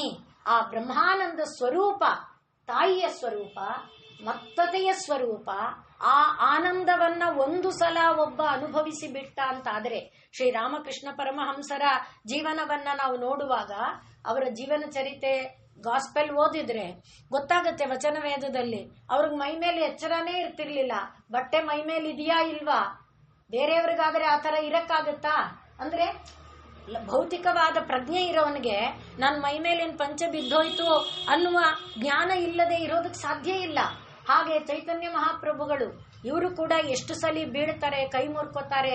ಚೈತನ್ಯ ಮಹಾಪ್ರಭುಗಳು ಇದು ಯಾವುದು ಗುಲಾಬಿ ತೋಟದಲ್ಲಿ ಹೋಗಿ ಬಿದ್ದು ಬಿಟ್ಟಿದ್ದಾರೆ. ಅವ್ರದ್ದು ಅನೇಕ ಬಾರಿ ನಾವು ಹೇಳ್ಕೊಂಡಿದ್ದೇವೆ. ಹಾಗೆ ಆ ಭಗವನ್ನಾಮದ ಮತ್ತತೆ ಅದು ಒಂದು ರಸಪಾನ ಮಾಡಿಬಿಟ್ಟವನಿಗೆ ಮಾತ್ರ ಅದರ ಮತ್ತತೆ ಗೊತ್ತಾಗೋದು. ಆ ರೀತಿಯಾದ ವಾರುಣಿ ಎಂಬ ಮತ್ತತೆಯನ್ನ ತರಿಸುವಂಥ ಒಂದು ರಸ ಸ್ವರೂಪಿಣಿಯಾದವಳು ಅಮ್ಮ. ಯಾವ ತಾಯಿಯ ನಾಮವನ್ನ ನಾವು ಹೃದಯ ಪೂರ್ವಕವಾಗಿ ನಿರಂತರವಾಗಿ ಒಂದಲ್ಲ ದಿನ ಹೇಳ್ತಿದ್ರೆ ದಿವಸಕ್ಕೆ ಒಂದೇ ಸಲಿ ಸಾಕು. ಹಾಗೆ ಹೇಳ್ತಾ ಹೇಳ್ತಾ ದಿವಸಕ್ಕೆ ಅದು 10 ಆಗಬಹುದು. ಹಾಗೆ ಹೇಳ್ತಾ ಹೇಳ್ತಾ ದಿವಸಕ್ಕೆ 100 ಆಗಬಹುದು. ಆ ನಾಮವನ್ನ ಹೇಳದೆ ಇರಲಾರೆ ಅನ್ನುವಂಥ ಒಂದು ಸ್ಥಿತಿ ಬರುವಂತೆ ಆದಾಗ ಅಲ್ಲಿ ನಮಗೂ ಕೂಡ ವಿಹ್ವಲತೆ ಉಂಟಾಗುತ್ತೆ. ಅಯ್ಯೋ ಇವತ್ತು ನಾನು ದೇವ್ರ ಸ್ಮರಣೆನೇ ಮಾಡಲಿಲ್ಲ, ಅಯ್ಯೋ ನಾನು ಇವತ್ತು ದೇವ್ರಿಗೆ ದೀಪ ಹಚ್ಚಲಿಲ್ಲ, ಅಯ್ಯೋ ದೇವ್ರಿಗೆ ನಮಸ್ಕಾರನೇ ಮಾಡಲಿಲ್ಲ. ಆ ರೀತಿಯಾದ ತುಡಿತ, ಆ ರೀತಿ ಅಂದ್ರೆ ಭಯದಿಂದ ಅಲ್ಲ, ನಾವು ದೇವ್ರೇನ್ ಮಾಡ್ಬಿಡ್ತಾನೋ ಬೇಕಿಲ್ಲ, ನನಗೆ ಆ ಹೃದಯಕ್ಕೆ ಆ ವಿಹ್ವಲತೆ ಬರಬೇಕು. ಅಂಥ ಒಂದು ವಿಹ್ವಲತೆಯನ್ನ ಉಂಟು ಮಾಡುವವಳು ಯಾರೋ ಅವಳನ್ನ ಏನಂತ ಕರೀತಾರೆ, ವಾರುಣಿ ಮದ ವಿಹ್ವಲ. ಆ ತಾಯಿ ಆ ವಾರುಣಿ ಮದದಿಂದ ಉನ್ಮತ್ತಳಾದ ಕಾರಣವೇ ಅದನ್ನ ನಾವೇನಂತ ಹೇಳಿಕೊಂಡ್ವಿ, ಬ್ರಹ್ಮಾನಂದ. ಅಂಥ ಒಂದು ಆನಂದವನ್ನ ಪಡೆಯುವ ವಿದ್ಯೆ ಅದನ್ನ ಭೃಗು ಅನ್ನುವವನು ತನ್ನ ಶಿಷ್ಯ ವರುಣನಿಗೆ ಹೇಳಿಕೊಟ್ಟ, ವಾರುಣಿಗೆ, ವರುಣನ ಪುತ್ರನಿಗೆ ಹೇಳಿಕೊಟ್ಟ ಶ್ವೇತಕೇತು. ಆದ್ರಿಂದ ಆ ವಾರುಣಿ ವಿದ್ಯಾ ಅನ್ನುವುದು ಈ ಬ್ರಹ್ಮಾನಂದವನ್ನು ನಮಗೆ ಕರುಣಿಸಿಕೊಡುವಂತ ಒಂದು ವಿದ್ಯೆ. ಇನ್ನು ವಾರುಣಿ ಅನ್ನುವುದು ಈ ಬಹಿರ್ದಶಾರದಲ್ಲಿ ಇರುವಂಥ 10 ಇಂದ್ರಿಯಗಳು ಅಥವಾ 10 ವಾರುಣಿ ಅನ್ನುವುದನ್ನ ಪ್ರಾಣಶಕ್ತಿ ಎಂಬುದಾಗಿ ಹೇಳ್ತಾರೆ. ಹಾಗೆ ಆ ಪ್ರಾಣಶಕ್ತಿಯಾಗಿ ಇರುವುದೇನಿದೆ ಅದು 10 ವಿಧವಾಗಿದೆ ಅನ್ನುವುದನ್ನ ನಾವು ನೋಡ್ಕೊಂಡಿದ್ದೇವೆ. 10 ವಿಧ ಪ್ರಾಣಶಕ್ತಿ. ಅದರಲ್ಲಿ ಯಾವುದು ಪ್ರಾಣ, ಅಪಾನ, ವ್ಯಾನ, ಉದಾನ, ಸಮಾನ ಅನ್ನುವುದರ ಜೊತೆಯಲ್ಲಿ ನಾಗ, ಕೂರ್ಮ, ಕೃಕರ, ದೇವದತ್ತ, ಧನಂಜಯ ಎಂಬುದಾಗಿ ಏನು 10 ವಿಧ ಪ್ರಾಣಗಳಿವೆ. ಅವೆಲ್ಲ ಏನು ಮಾಡುತ್ತೆ, ನಮ್ಮನ್ನ ಕ್ರಿಯೆಯಲ್ಲಿ ತೊಡಗುವಂತೆ ಮಾಡುತ್ತೆ. ವಾಮನಯನ ಆಗಿ ಆ ತಾಯಿ ಯಾವ ರೀತಿಯಲ್ಲಿ ಚಂದ್ರ ಸೂರ್ಯಾಗ್ನಿ ನೇತ್ರಗಳಿಂದ ನಮ್ಮನ್ನ ಕ್ರಿಯೆಯಲ್ಲಿ ತೊಡಗುವಂತೆ ಮಾಡಿಸ್ತಾ ಇದ್ದಾಳೋ ಆ ಕ್ರಿಯೆಯಲ್ಲಿ ಉಸಿರಾಡುವುದು ಒಂದು ಕ್ರಿಯೆ, ಆಮೇಲೆ ಆಡಿದ ಮೇಲೆ ತಿಂದಂಥ ಆಹಾರವನ್ನ ಪಚನ ಮಾಡಿಕೊಳ್ಳೋದು ಒಂದು ಕ್ರಿಯೆ. ಅದರಲ್ಲಿ ನಾಗ, ಕೂರ್ಮ, ಕೃಕರ, ದೇವದತ್ತ, ಧನಂಜಯರು ಈ ಕೆಲಸ ಮಾಡ್ತಾರೆ. ಪಚನ ಆಗಿದ್ದನ್ನ ರಕ್ತವಾಗಿ ಪರಿಣಮಿಸೋದೊಂದು ಕ್ರಿಯೆ, ರಕ್ತವಾದದ್ದನ್ನ ದೇಹಾದ್ಯಂತ ಸಂಚರಿಸುವಂತೆ ಮಾಡೋದು ಒಂದು ಕ್ರಿಯೆ. ಆ ಎಲ್ಲಾ ರೂಪದಲ್ಲಿ ಅಧಶ್ಚ ಊರ್ಧ್ವ, ಕೆಳಗಿನಿಂದ ಮೇಲಕ್ಕೆ ಎಲ್ಲಾ ರೀತಿಯಲ್ಲಿ ಯಾವ ನಾಡಿಗಳು ಹರಡಿಕೊಂಡಿದೆಯೋ ಅಂಥ ನಾಡಿಗೆ ವಾರುಣಿ ಎಂಬುದಾಗಿ ಹೆಸರು. ಅಧಶ್ಚೋರ್ಧ್ವ ಸ್ಥಿತ ನಾಡಿ ವಾರುಣಿ. ಅದು ಏನು ಮಾಡುತ್ತೆ? ಶರೀರಾದ್ಯಂತದಲ್ಲಿ ಎಲ್ಲ ರೀತಿಯ ಕೆಲಸಗಳನ್ನ ಅದು ಮಾಡಿಸುತ್ತೆ. ಯಾವ ಕೆಲಸ ನಡೆಯದೇ ಇದ್ರೆ ನಾವು ಚೆನ್ನಾಗಿರ್ತೀವಿ? ಯೋಚನೆ ಮಾಡಿ. ಒಂದು ಆಕಳಿಕೆ ಬರ್ತಾ ಇದ್ದಿದ್ದು ನಾವು ತಡೆದ್ರೆ ಏನಾಗುತ್ತೆ? ಸೀನು ಬರ್ತಾ ಇದ್ದಿದ್ದು, ಇದೆಲ್ಲ ಪ್ರಾಣದ ಕೆಲಸನೇ. ಅದನ್ನ ತಡೆದ್ರೆ ಏನಾಗತ್ತೆ? ಇದೆಲ್ಲ ಕರುಣೆ ಅಲ್ವಾ? ಆದ್ರಿಂದ ಇದನ್ನೆಲ್ಲ ಲೋಕದಲ್ಲಿ ಕೊಟ್ಟು ತಾಯಿ ಇದನ್ನೇ ಬಹಿರ್ದಶಾರ ಚಕ್ರದಲ್ಲಿ ಆ 10 ನಾಡಿಗಳ 10 ದಶ ಇಂದ್ರಿಯಗಳ ಮೂಲಕ ದೇವಿ ಆ ಬಹಿರ್ದಶಾರವನ್ನ ಪ್ರತಿನಿಧಿಸ್ತಿದ್ದಾಳೆ. ಅಲ್ಲಿ ಪ್ರಾಣ ಸ್ವರೂಪಿಣಿಯಾಗಿ, ಪ್ರಾಣಶಕ್ತಿಯಾಗಿ ಈ ಕರ್ತವ್ಯಗಳನ್ನ ಮಾಡ್ತಾ ಅವುಗಳಿಂದ ಯಾವುದು ಈಗ ತೇಗು ಬರ್ಬೇಕಾದ್ರೆ, ತೇಗು ಬರದೇ ಇದ್ರೆ ಇಲ್ಲೇ ಇದ್ಬಿಟ್ಟಿರುತ್ತೆ, ಮೇಲಕ್ಕೆ ಬರಲ್ಲ, ಕೆಳಗೆ ಹೋಗಲ್ಲ. ಎಷ್ಟು ಬಾಧೆ ಪಡ್ತೇವೆ, ಪ್ರತಿಯೊಬ್ಬರ ಅನುಭವದಲ್ಲಿದೆ. ಆದ್ರಿಂದ ಆ ತೇಗು ಬರಬೇಕಾದ್ರೆ ಪ್ರಾಣಶಕ್ತಿ ತಳ್ಳಬೇಕು. ಅದನ್ನ ಆ ತಳ್ಳುವ ಶಕ್ತಿ ಯಾರಿಂದ ಇದೆ? ತಾಯಿಯಿಂದ ಇದೆ. ಅಂತ ಅಲ್ಲಿ ವಿಹ್ವಲತೆ ಉಂಟಾಗುತ್ತೆ. ಅಯ್ಯೋ ತೇಗು ಬರ್ತಾ ಇಲ್ಲ, ಏನೆಲ್ಲ ಮಾಡ್ಕೊಳ್ತೇವೆ ಅಲ್ವೇ? ಅದು ಬರೋದಕ್ಕೆ ಹೋರಾಟ, ಅದನ್ನ ಬರೆಸುವ ಒಂದು ಕೆಲಸ ಯಾರು ಮಾಡ್ತಾಳೆ? ಅಲ್ಲಿ ವಿಹ್ವಲ ಉಂಟಾಯ್ತಲ್ಲ ಒಂದು ಜೀವಕ್ಕೆ, ಆ ವಿಹ್ವಲತೆಯನ್ನ ಹೋಗಲಾಡಿಸೋದು ತಾಯಿಯ ಕೆಲಸ. ಹಾಗೆ ವಾರುಣಿ ಮದ ವಿಹ್ವಲ. ನೋಡಿ, ನಮಗನ್ಸುತ್ತೆ ದೇವ್ರು ಎಲ್ಲೋ ದೂರದಲ್ಲಿ, ಎಲ್ಲೂ ಇಲ್ಲ, ಇಲ್ಲೇ ಕೂತ್ಕೊಂಡು ಎಷ್ಟೆಲ್ಲ ಮಾಡಿಸ್ತಾ ಇದ್ದಾನೆ, ಆದ್ರಿಂದ ಮಾಡಿಸ್ತಾ ಇದ್ದಾಳೆ. ಆ ರೀತಿಯಲ್ಲಿ ತಾಯಿ ಅಧಶ್ಚ ಊರ್ಧ್ವಂ, ಮೇಲಕ್ಕೆ ಕೆಳಗಿನಿಂದ ಮೇಲವರೆಗೆ ವ್ಯಾಪಿಸಿರುವ ಎಲ್ಲಾ ನಾಡಿಯ ಸ್ವರೂಪ ಏನಿದೆ, ಸ್ಥಿತ ನಾಡಿ ವಾರುಣಿ ಪ್ರೋಕ್ತ. ಕೆಳಗಿನಿಂದ ಮೇಲಕ್ಕೆ ನಿಂತಿರುವ ನಾಡಿಗೆ ವಾರುಣಿ ಅಂತ ಹೆಸರು. ನಾವು ಹೇಳ್ಕೊಂಡಿದ್ದೇವೆ, ನಮ್ಗೆ ಅಂದ್ರೆ ವಿಜ್ಞಾನ ಎಷ್ಟಿದೆ ಅನ್ನುವುದಕ್ಕೆ. ಈ ಯಾವುದು ಆಡಿಯೋ ನರು, ವಿಜುವಲ್ ನರು ಒಂದೊಂದಕ್ಕೆ, ಮತ್ತೆ ಅದು ಎಲ್ಲದಕ್ಕೂ ಒಂದೇ ಇಲ್ಲ. ಬಲಗಣ್ಣಿಗೆ ಇರುವ ನಾಡಿಗೆ ಗಾಂಧಾರಿ, ಎಡಗಣ್ಣಿಗೆ ಹಸ್ತಿಜಿಹ್ವ, ಸುಮ್ಮನೆ ಹೆಸರು ಹೇಳ್ತಿದ್ದೀನಿ. ಹಾಗೆ ಪೂಷ, ಅಲಂಬುಷ, ಕುಹು, ಹೀಗೆ ಬೇರೆ ಬೇರೆ ನಾಡಿಗಳ ಹೆಸರಿದೆ. ಒಂದೊಂದು ನಾಡಿ ಒಂದೊಂದು ಕೆಲಸವನ್ನ ಮಾಡುತ್ತೆ. ಆ ರೀತಿಯ ಕೆಲಸ ಮಾಡುವುದಲ್ಲಿ ವಾರುಣಿ ಅನ್ನುವುದು ಒಂದು ನಾಡಿ. ಈ ನಾಡಿ ರೂಪದಲ್ಲಿ ತಾಯಿ ಇದ್ದುಕೊಂಡು ನಮ್ಮ ಶರೀರದಲ್ಲಿ ನಡೆಯುವಂಥ ಈ ಚಟುವಟಿಕೆಗಳನ್ನ, ಯಾವ ಚಟುವಟಿಕೆಗಳನ್ನ? ತೇಗು ಬರೋದು, ಹಾಗೆ ರಕ್ತ ಸಂಚಾರ ಆಗೋದು, ಸೀನೋದು, ಕಣ್ಣು ಮುಚ್ಚೋದು, ಕಣ್ಣು ತೆರೆಯೋದು. ಕಣ್ಣು ತೆರೆದವ್ರ ಕಣ್ಣು ಹೀಗೆ ಇದ್ಬಿಟ್ಟಿದೆ ಅನ್ನಿ ತಕ್ಷಣ ಡಾಕ್ಟರ್ ಹತ್ರ ಓಡ್ತೇವೆ ಅಲ್ವೇ? ಎಷ್ಟೊಂದಿದೆ ನೋಡಿ. ಆದ್ರಿಂದ ಕಣ್ಣು ರೆಪ್ಪೆ ಮುಚ್ಚಿ ತೆರೆದು ಆಗಬೇಕು. ಆ ಎಲ್ಲ ಕ್ರಿಯೆ ಪ್ರಾಣಶಕ್ತಿಯಿಂದ ನಡೀತಾ ಇದೆ. ಆದ್ರಿಂದ ಆ ಪ್ರಾಣಶಕ್ತಿಯ ರೂಪದಲ್ಲಿರುವಂಥ ವಾರುಣಿ ಪ್ರಾಣದಿಂದ ಜೀವಿಗಳಿಗೆ ಉಂಟಾಗುವ ವಿಪತ್ತನ್ನ ದೂರ ಮಾಡ್ತಾಳೆ, ವಿಹ್ವಲತೆಯನ್ನ ದೂರ ಮಾಡ್ತಾಳೆ. ಆದ್ರಿಂದ ಅವಳು ವಾರುಣಿ ಮದ ವಿಹ್ವಲ. ಇನ್ನು ವಾರುಣಿ ಮತ್ ಅಂದ್ರೆ ಆದಿಶೇಷ. ವಾರುಣಿ ಮತ್ತಿಗೆ ವರುಣಲೋಕ. ವಾರುಣಿ ಅಂದ್ರೆ ವರುಣಲೋಕದಲ್ಲಿ ಇರುವವನು, ವರುಣಲೋಕದಿಂದಲೂ ಇನ್ನು ಕೆಳಗೆ ಇರುವಂಥವನು. ಅವನು ವಾರುಣಿ ಮತ್ ಆದಿಶೇಷ. ಅವನು ಏನ್ ಮಾಡಿದಾನೆ? ಸಮಸ್ತ ಭುವನಗಳನ್ನ ತನ್ನ ಹೆಡೆಗಳ ಮೇಲೆ ಹೊತ್ಕೊಂಡಿದ್ದಾನೆ. ಒಂದೇ ಒಂದು ಸಲಿ ಎಲ್ಲಾದ್ರೂ ಹೀಗಂದಿದ್ದಾನ? ಅವನು ಹಾಗಂದ್ರೆ ಮುಗೀತು ತಾನೆ. ಆದ್ರಿಂದ ವಾರುಣಿ ಮತ್ ಅವಿಹ್ವಲ. ಅವನ ನಾಗ ಹೀಗನ್ನದೇ ಇರುವಂತೆ ಅವನನ್ನ ಕಾಪಿಡ್ತಾ ಇರುವವಳು ಯಾರಿದ್ದಾಳೆ? ಅವಳು ವಾರುಣಿ ಮದ ವಿಹ್ವಲ. ಮತ್ತೆ ಅವನಿಗೆ ಆಸಕ್ತಿ ಕೊಡ್ಬೇಕಾದ್ರೆ ಇವಳಿಗೇನಾಗಿರ್ಬೇಕು? ಅವಳಿಗೂ ಅದಾಗಬಾರದು ತಾನೆ. ಅವಳು ಬರೀ ಆದಿಶೇಷನೊಬ್ಬನನ್ನಲ್ಲ, ಕೋಟಿ ಕೋಟಿ ಅನೇಕ ಕೋಟಿ ಬ್ರಹ್ಮಾಂಡ ಜನನಿ. ಆ ಅನೇಕ ಕೋಟಿ ಬ್ರಹ್ಮಾಂಡಗಳನ್ನ ತನ್ನ ಒಂದು ಭಾವದೊಳಗೆ ಹೊತ್ತುಕೊಂಡಿರುವಂಥ ಮಹಾ ಚೈತನ್ಯದಾಯಿನಿ ಆ ತಾಯಿ. ಅಂಥ ತಾಯಿಯ ಒಂದು ಸ್ವರೂಪವಾಗಿ ಅಂಥ ತಾಯಿ ಲೋಕದಲ್ಲಿ ನಾನಾ ರೂಪದಲ್ಲಿ ತನ್ನನ್ನು ತಾನು ತೋರಿಸಿಕೊಳ್ತಾ ನಾವು ಹೇಳಿದಂತೆ ಶ್ರೀಮಾತೆಯಾಗಿ, ಜಗಜ್ಜನನಿಯಾಗಿ, ಜಗದ್ಧಾತ್ರಿಯಾಗಿ, ಜಗತ್ತಾರಿಣಿಯಾಗಿ, ದಯಾರೂಪಳಾಗಿ, ದುಃಖಮೋಚನಿಯಾಗಿ, ದುರ್ಗತಿ ನಾಶಕಳಾಗಿ, ದುರಿತ ನಿವಾರಣಿಯಾಗಿ, ಅಭಯಂಕರಿಯಾಗಿ, ಕ್ಷೇಮಂಕರಿಯಾಗಿ ಆ ತಾಯಿ ಎಷ್ಟೆಲ್ಲ ಲೀಲೆಗಳನ್ನ ಮಾಡ್ತಾ ಇದ್ದಾಳೋ, ಅದಕ್ಕೆ ಆಗಾಗ ತಾನೇ ಶ್ರೀ ಮಾತೃತ್ವದ ರೂಪದಲ್ಲಿ ತಾನು ಅವತರಿಸ್ತಾಳೆ. ಹಾಗೆ ಅವತರಿಸಿದ ಒಂದು ರೂಪವಾದ ಶಾರದಾದೇವಿಯ ಅವತಾರದ ಪುಣ್ಯ ದಿನ ಇಂದು. ಆದ್ರಿಂದ ಆ ಶಾರದಾದೇವಿ ಎಷ್ಟು ಅಂದ್ರೆ ಈ ಸಭೆಯಲ್ಲಿ ಎಷ್ಟೊಂದು ಸಲ ಆಗಿದೆ, ಇದೊಂಥರ ಕೋಇನ್ಸಿಡೆನ್ಸ್ ಅಂತ ನಾವು ಹೇಳಕ್ಕಾಗಲ್ಲ. ಭಗವಂತನ ಪರಮ ಕೃಪೆ. ವಾರುಣಿ ಮದ ವಿಹ್ವಲಕ್ಕೆ ವಾಮನಯನಕ್ಕೆ ಸಂಬಂಧಿಸಿದ ಆ ಶ್ರೀ ಮಾತೃತ್ವದ ಒಂದು ಈಗ ನಾವು ಹೇಳಿಕೊಂಡಂಥ ಅಭಯಂಕರ, ಕ್ಷೇಮಂಕರ, ರಕ್ಷಾಕರ, ಈ ರೀತಿಯಾದಂಥ ದುಃಖಮೋಚಕ, ಸರ್ವಾಪತ್ತಾರಕ ಆ ಎಲ್ಲ ರೂಪಗಳು ಒಂದು ಸ್ವರೂಪವಾಗಿ ಆ ತಾಯಿ ಶ್ರೀಮಾತೆ ಶಾರದಾದೇವಿ ತಾನು ಅವತರಿಸಿದಾಳೆ. ಈಗ ನಾನು ಹೇಳಿದಂಥ ಈ ಎಲ್ಲ ಗುಣಗಳು ಯಾವುದು ಅಭಯಂಕರ, ಕ್ಷೇಮಂಕರ ಇತ್ಯಾದಿ ಎಲ್ಲ ಗುಣಗಳ ಅವಳ ಜೀವನ ಚರಿತೆಯನ್ನ ಓದಿದಾಗ ನಮಗೆ ಗೊತ್ತಾಗತ್ತೆ ಯಾವ ಯಾವ ರೀತಿಯಲ್ಲಿ ಆ ತಾಯಿ ಜೀವಿಗಳ ಉದ್ಧಾರ ಮಾಡಿದ್ದಾಳೆ ಅಂತ. ಆದ್ರಿಂದ ಅವಳನ್ನ ಕುರಿತು ಹೇಳುವ ಸ್ತೋತ್ರದಲ್ಲಿ ಹೇಳ್ತಾರೆ ಏನು, ಗುಣಹೀನಯುತಾನ್, ಗುಣಹೀನರಾಗಿರುವಂಥ ಮಕ್ಕಳು, ಆ ಗುಣಹೀನರಾಗಿರುವ ಮಕ್ಕಳಲ್ಲಿ ಅಪರಾಧಯುತಾನ್, ಅಪರಾಧದಿಂದ ಕೂಡಿದ್ರು ಕೂಡ ಅವರೆಲ್ಲರನ್ನೂ ಕೂಡ ಗುಣಹೀನರಾಗಿ ಅಪರಾಧಯುತರಾಗಿರುವವರನ್ನು ಕೂಡ ಉದ್ಧಾರ ಮಾಡುವಂಥ ತಾಯಿಯಾಗಿ ಅವಳಿದ್ದಾಳೆ.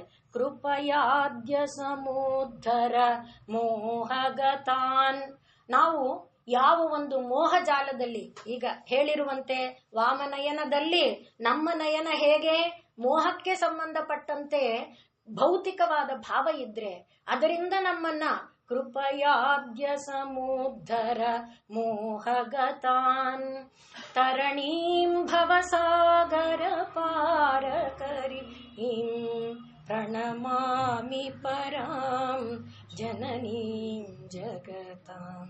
ಅಂಥ ತಾಯಿಯಾಗಿ ಅವಳು ಸ್ನೇಹೇನ ಬಧ್ನಾಸಿ ಮನೋಸ್ಮದೀಯಂ, ತನ್ನ ಪ್ರೀತಿಯಿಂದ ನಮ್ಮೆಲ್ಲರನ್ನ ಕಟ್ಟಾಕ್ತಾಳೆ. ಹಾಗೆ ದೋಷಾನ ಶೇಷಾನ್ ಸಗುಣಿ ಕರೋಷಿ, ಎಷ್ಟು ರಾಶಿ ದೋಷಗಳಿದ್ರೂ ಕೂಡ ಆ ದೋಷಗಳನ್ನ ಗುಣವಾಗಿ ನೋಡುವ ಕಣ್ಣು, ವಾಮನ ನಯನೆಯಲ್ಲಿ ದೋಷಗಳನ್ನ ಗುಣವಾಗಿ ನೋಡುವ ಕಣ್ಣು.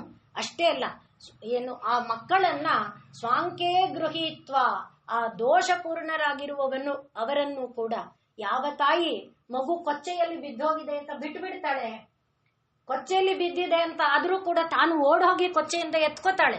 ಹುಲಿ ಸಿಂಹ ಬಂದ್ರೆ ಮಗು ಹೋಗ್ಲಿ ನಾನ್ ಬದುಕ್ತೀನಿ ಅನ್ನಲ್ಲ, ತನ್ನನ್ನ ತಾನು ಕೊಟ್ಕೊಂಡಾದ್ರೂ ಮಗುವನ್ನ ರಕ್ಷಣೆ ಮಾಡಕ್ಕೆ ಹೋಗ್ತಾಳೆ.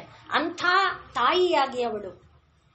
ಆ ಹೇತು ನಾನೋ ದಯಸೇ ಸದೋಷಾನ್, ನಾವು ಅವಳನ್ನು ಸ್ತೋತ್ರ ಮಾಡಲಿಲ್ಲ, ಪ್ರಾರ್ಥನೆ ಮಾಡಲಿಲ್ಲ, ಪೂಜೆ ಮಾಡಲಿಲ್ಲ, ಜಪ ಮಾಡಿಲ್ಲ, ತಪ ಮಾಡಿಲ್ಲ, ಅಹೇತುನ, ಯಾವ ಕಾರಣ ಇಲ್ಲ, ದೋಷಪೂರ್ಣರಾಗಿದ್ರು ಕೂಡ ದಯಸೇ ಸದೋಷಾನ್, ದೋಷಪೂರ್ಣರಾಗಿರುವ ಮೇಲೆ ಕರುಣೆಯನ್ನ ತೋರ್ತಾ ಸ್ವಾಂಕೇ ಗೃಹೀತ್ವ, ಮಡಿಲಿನಲ್ಲಿ ಇಟ್ಕೊಳ್ತೀಯಲ್ಲಮ್ಮ ತಾಯೇ, ನಿನ್ನ ಒಂದು ಈ ಕರುಣೆ ವಿಶಿಷ್ಟವಾದದ್ದು, ವಿಚಿತ್ರವಾದದ್ದು ಎಂಬುದಾಗಿ ಆ ತಾಯಿಯನ್ನ ಪ್ರಾರ್ಥನೆ ಮಾಡ್ತಾರೆ. ಹಾಗೆ ಇರುವ ಆ ತಾಯಿಯ ನಾಮವನ್ನ ನಾವು ಇಂದು ಹೇಳಬೇಕು, ತಾಯಿಯ ನಾಮವನ್ನ ಸ್ಮರಣೆ ಮಾಡೋಣ ಅಂತ ಪ್ರಾರ್ಥನೆ ಇದೆ, ಮಾಡೋಣ. ತ್ವಂ ಮೇ ಬ್ರಹ್ಮ ಸನಾತನಿ ಮಾಂ ಶಾರದ ಈಶ್ವರಿ ಸುಭಗೆ ಮಾಂ ಬ್ರಹ್ಮಾನಂದ ಸ್ವರೂಪಿಣಿ ಮಾ ಬ್ರಹ್ಮಶಕ್ತಿ ಸುಖದಾಯಿನಿ ಮಾ ಸಚ್ಚಿತ್ ಸುಖಮಯ ರೂಪಿಣಿ ಮಾ ಸೃಷ್ಟಿ ಸ್ಥಿತಿ ಲಯಕಾರಿಣಿ ಮಾ ಬ್ರಹ್ಮಸುಧಾಂಬುಧಿ ಕೇಲಿನಿ ಮಾ ಬ್ರಹ್ಮಾತ್ಮೈಕ್ಯ ಶುಭಂಕರಿ ಮಾ ಜೀವೇಶ್ವರ ಭೇದ್ ಕೌತುಕಿ ಮಾ ಅಗಾಧ ಲೀಲಾ ರೂಪಿಣಿ ಮಾ ಚಿನ್ಮಯ ರೂಪ ವಿಲಾಸಿನಿ ಮಾ ಬಹಿರಾಂತರ್ ಸುಖವರ್ಧಿನಿ ಮಾ ಜ್ಞಾನಾನಂದ ಪ್ರವರ್ಷಿಣಿ ಮಾ ದಿವ್ಯ ರಸಾಮೃತವರ್ಷಿಣಿ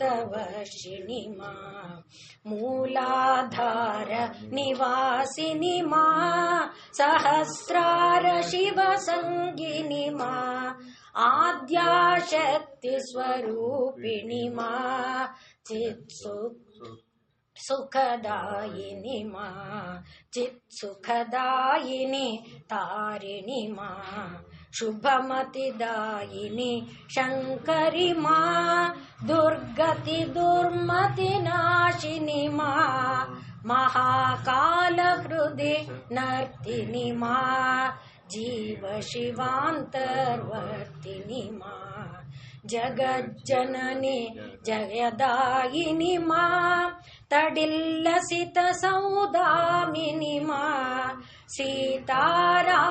ಸೀತಾರಾಮಕಾರಿಣಿ ಮಾ ಕೃಷ್ಣ ರಾಧಿಕಾ ರೂಪಿಣಿ ಮಾ ಕಮನೀಯ ಕೃತಿಧಾರಿಣಿ ಮಾ ಭವಸಾಗರ ಭಯಹಾರಿಣಿ ಮಾ ಶಾಂತಿ ಸೌಖ್ಯ ಚಿರದಾಯಿನಿ ಮಾ ಶಾಂತಿ ಮಹಾಗುಣ ವರ್ಷಿಣಿ ಮಾ ಕಾಂತಿವರ ಭಯ ದಾಯಿನಿ ಮಾ ಗಿರಿಶಾಂಕೋ ಪರಿವಾಸಿನಿ ಮಾ ಹರಾರ್ಧ ನಾರಿ ರೂಪಿಣಿ ಮಾ ನಟನ ಮಹೇಶ್ವರ ಸಂಗಿನಿ ಮಾ ಹರ ಹರ್ಷೋತ್ಕರಿ ನರ್ತಿನಿ ಮಾ ಶಾರದೇಶ್ವರಿ ಷೋಡಶಿ ಮಾ ಸಾಧಕ ಮಾನಸ ಶೋಧಿನಿ ಮಾ ಸರ್ವ ಸೌಭಾಗ್ಯ ಪ್ರಸಾದಿನಿ ಮಾ ಗುಹ ಧ್ವಜ ಮುಖ ಜನಿದಾಯಿನಿ ಮಾ ಏಕಾನೇಕ ವಿಭಾಗಿನಿ ಮಾ ಹಿಮಗಿರಿ ನಂದಿನಿ ಲಾಸಿನಿ ಮಾ ಸರ್ವ ಚರಾಚರ ಸರ್ಜಿನಿ ಮಾ ಸರ್ವ ಭವಮಯ ವಾರಿಣಿ ಮಾ ಸರ್ವ ಜಗತ್ರಯ ಸಾಕ್ಷಿಣಿ ಮಾ ನಿಖಿಲಾಧೀಶ್ವರಿ ಯೋಗಿನಿ ಮಾ ಏಲಾ ಗಂಧ ಸುಕೇಶಿನಿ ಮಾ ಚಿನ್ಮಯ ಸುಂದರ ರೂಪಿಣಿ ಮಾ ಪರಮಾನಂದ ತರಂಗಿಣಿ ಮಾ ರಮ್ಯ ಕಾಂತಿ ಚಿರಧಾರಿಣಿ ಮಾ ಸಮಸ್ತ ಸುಗುಣಭೂಷಣಿ ಮಾ ಸದ್ಗತಿ ಸನ್ಮತಿ ದಾಯಿನಿ ಮಾ ಭವತಾರಿಣಿ ಕರುಣೇಶ್ವರಿ ಮಾ ತ್ರಿಪುರೇ ಸುಂದರಿ ಮೋಹಿನಿ ಮಾ ಬ್ರಹ್ಮಾಂಡೋದರ ಧಾರಿಣಿ ಮಾ ಪ್ರೇಮಾನಂದ ಪ್ರವರ್ಷಿಣಿ ಮಾ ಸರ್ವ ಚರಾಚರ ಪಾಲಿನಿ ಮಾ ಭುವನ ಚತುರ್ದಶ ಪ್ರಸವಿನಿ ಮಾ ನಾನಾ ಲೀಲಾಕಾರಿಣಿ ವಿವಿಧ ವಿಭೂತಿ ವಿಧಾರಿ ಮಾ ಜ್ಞಾನಾಲೋಕ ಪ್ರದಾಯಿನಿ ಮಾ ವಿಶ್ವ ಕ್ರೀಡಾ ಕೌತುಕಿ ಮಾ ವಿಶ್ವಾಧಿಷ್ಠಿತ ಚಿನ್ಮಯಿ ಮಾ ಮಂದಸ್ಮಿತ ಸ್ಮರ ಹಾರಿಣಿ ಮಾ ಭಕ್ತಾನುಗ್ರಹಕಾರಿಣಿ ಮಾ ಯೋಗ ಭೋಗ ವರದಾಯಿನಿ ಮಾ ಶಾಂತಿ ಸುಧಾ ನಿಸ್ಯಂದಿನಿ ಭ್ರಾಂತಿ ರೋಗ ವಿಷಹಾರಿಣಿ ಮಾ ಕಾಂತಿ ಯೋಗ ಸುಖದಾಯಿನಿ ಮಾ ವೀರ ನರೇಂದ್ರ ಪ್ರಕರ್ಷಿಣಿ ಮಾ ಸಮಾಧಿ ಚಿರಚಿತಿದಾಯಿನಿ ಮಾ ವೀರ್ಯ ಬಲ ಭಯಕಾರಿಣಿ ಮಾ ತಾಪತ್ರಯ ಭಯಹಾರಿಣಿ ಮಾ ಸರ್ವೋತ್ತುಂಗ ಸುವಾಸಿನಿ ಮಾ ಪ್ರಸನ್ನ ವರದೆ ಭೈರವಿ ಮಾ ಹವನ ಜಪಾರ್ಚನ ಸಾಧಿನಿ ಮಾ ಚಂಡಾಸುರ ಖಲ ಘಾತಿನಿ ಮಾ ಸಕಲ ದೇವ ಜಯ ಸಾಧಿನಿ ಮಾ ದುಷ್ಟ ಮುಂಡವಧಕಾರಿಣಿ ಮಾ ಚಾಮುಂಡೇಶ್ವರಿ ದರ್ಪಿಣಿ ಮಾ ಮಾಹಿಷ ದರ್ಪ ವಿನಾಶಿನಿ ಮಾ ಮಾಹೇಶ್ವರ ಸುಖವರ್ಧಿನಿ ಮಾ ಮಹಿಷಾಸುರ ಖಲ ಮರ್ದಿನಿ ಮಾ ತ್ರಿಗುಣ ತ್ರಿಲೋಕ ತ್ರಿರೂಪಿಣಿ ಮಾ ನಿರ್ಗುಣ ಸಗುಣ ವಿಚಿತ್ರಿಣಿ ಮಾ ಕಾರಿತ ಧ್ಯಾನಾನಂದಿನಿ ಮಾ ದರ್ಪಣ ಚಿತ್ತ ವಿಭಾಸಿನಿ ಮಾ ಚೇತೋ ದರ್ಪಣ ಕಾಶಿನಿ ಮಾ ನವ ನವ ರೂಪ ಸುದರ್ಶಿನಿ ಮಾ ಸಮಸ್ತ ಲೋಕೋದ್ಧಾರಿಣಿ ಮಾ ರಾಮ ಕೃಷ್ಣ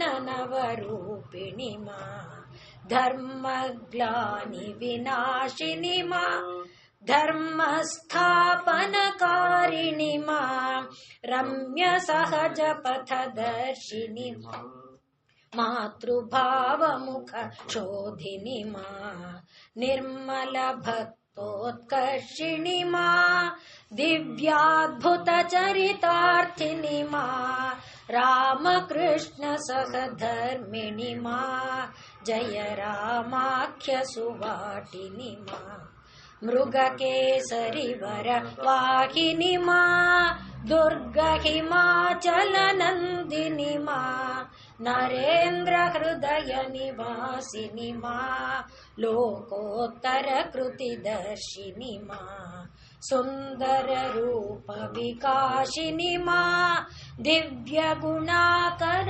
ಧಾರಿಣಿ ಮಾ ದುರ್ಬಲ ಸಬಲ ಸುಕಾರಿಣಿ ಮಾ ದುಃಖ ದೈನ್ಯ ಭಯನಾಶಿನಿ ಮಾ ಸರ್ವಭೂತ ಹಿತ ಸಾಧಿನಿ ಮಾ ಸಮಸ್ತ ಲೋಕಾಭಯಕರಿ ಮಾ ದುರ್ಗತಿ ನಾಶಿನಿ ದುರ್ಗೆ ಮಾ ನಾರಾಯಣಿ ಜಗದಾದ್ಯೆ ಮಾ ನಾರಾಯಣಿ ಜಗದಾದ್ಯೆ ಮಾ ಜಯ ಜಯ ಜಯ ಜಗದಾದ್ಯೆ ಮಾ ನಾರಾಯಣಿ ಜಯ ದುರ್ಗೆ ಮಾ ಜಯ ಜಯ ಜಯ ಜಯ ಜಗದಾದ್ಯೆ ಮಾ ನಾರಾಯಣಿ ಜಯ ದುರ್ಗೆ ಮಾ ಜಯ ಜಯ ಜಯ ಜಗದಾದ್ಯೆ ಮಾ ರಾಯಣಿ ಜಯ ದುರ್ಗೆ ಮಾ ತ್ವಮ್ಮೇ ಬ್ರಹ್ಮ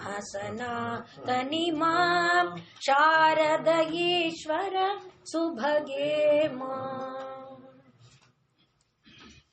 ಈಗ ನಾವು ಕಂಡಂಥ ಈಗ ಇಷ್ಟು ಸುದೀರ್ಘ ಕಾಲದಲ್ಲಿ ದೇವಿಯಲ್ಲಿರುವಂಥ ಯಾವ ಕಾರುಣ್ಯಾದಿ ಗುಣಗಳನ್ನ ಕಂಡೆವೋ, ಇವತ್ತು ನಿನ್ನೆ ಮೊನ್ನೆಯಿಂದ ಹೇಳಿಕೊಂಡು ಬಂದಂಥ ತಾಯಿಯ ಪರಮ ಔದಾರ್ಯಾದಿಗಳೇನಿದೆಯೋ ಆ ಎಲ್ಲವನ್ನೂ ಈ ನಾಮಗಳಲ್ಲಿ ನಾವು ಕಾಣ್ತೇವೆ. ತಾಯಿ ಅಂದಮೇಲೆ ತಾಯಿ, ಅವಳು ಯಾವ ರೂಪದಲ್ಲಿರಲಿ, ಅವಳು ಬಂದಾಗೆಲ್ಲ ಈ ಎಲ್ಲ ಲೀಲೆಯನ್ನ ಮಾಡಿದಾಳೆ. ಈ ಹೆಸರಿರಬಹುದು ಚಂಡಾಮುಂಡ ಮಹಿಷ, ಬೇರೆ ಬೇರೆ ಇರಬಹುದು, ಈ ಕಾಲದಲ್ಲಿ ಬೇರೆ ಬೇರೆಯ ರೂಪದಲ್ಲಿರಬಹುದು. ಆದರೆ ತಾಯಿಯ ಲೀಲೆ ಲೋಕಹಿತ, ಜಗಜ್ಜನನಿಯಾಗಿ ಜಗತ್ತನ್ನ ಧರಿಸುವುದು, ಪಾಲಿಸುವುದು, ಪೋಷಿಸುವುದು, ದಾಟಿಸುವುದು. ಆದ್ರಿಂದ ದಯಾರೂಪೇ, ದಯಾ ರೂಪಿಣಿಯಾಗಿ ಅವಳು ದಯಾರ್ದ್ರೇ, ದುಃಖ ಮೋಚನಿ, ಸರ್ವಾಪತ್ತಾರಿಕೆ ಆದಂಥ ಜಗದ್ಧಾತ್ರಿ ಆ ತಾಯಿಯ ಪಾದಾರವಿಂದಗಳಲ್ಲಿ ನಮ್ಮ ಈ ಹೃದಯಪೂರ್ವಕ ನಾಮ ಸಂಕೀರ್ತನೆಯನ್ನ ಅರ್ಪಿಸಿ ನಾವು ಧನ್ಯರಾಗೋಣ. ಆ ತಾಯಿಯ ಕೃಪಾ ಕಟಾಕ್ಷ ನಮ್ಮೆಲ್ಲರ ಮೇಲೆ ಹರಿದು ನಾವೆಲ್ಲರೂ ಪಾವನರಾಗುವಂತೆ ಆ ತಾಯಿ ಮಾಡಲಿ ಅಂತ ಪ್ರಾರ್ಥನೆ ಸಲ್ಲಿಸಿಕೊಳ್ಳೋಣ.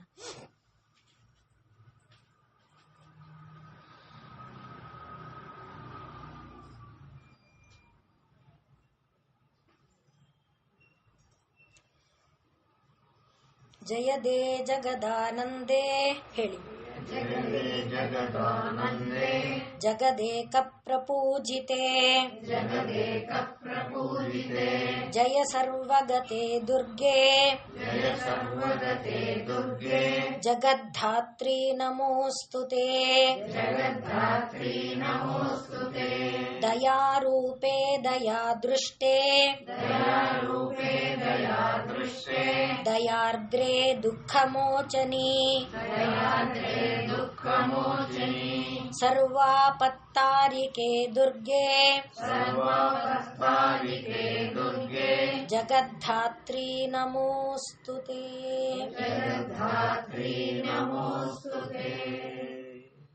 ಇದು ನೀವು ನಿಮ್ಮ ಹೃದಯ ಪುಷ್ಪವನ್ನ ತಾಯಿಯ ಪಾದಕ್ಕೆ ಅರ್ಪಿಸಿದಂತೆ.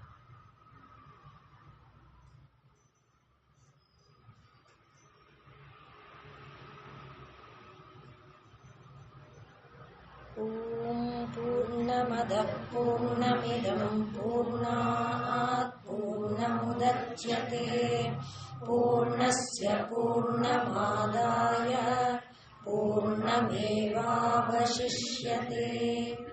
ಓಂ ಶಾಂತಿ ಶಾಂತಿ ಶಾಂತಿ. ಭವಂತು ಸುಖಿನಃ ಸರ್ವೇ ಸಂತು ನಿರಾಮಯಾಃ ಸರ್ವೇ ಭದ್ರಾಣಿ ಪಶ್ಯಂತು ದುಃಖ ಭಾಗ್ ಭವೇತ್. ಹರಿ ಓಂ. ಗುರುಭ್ಯೋ ನಮಃ. ಹರಿ ಓಂ.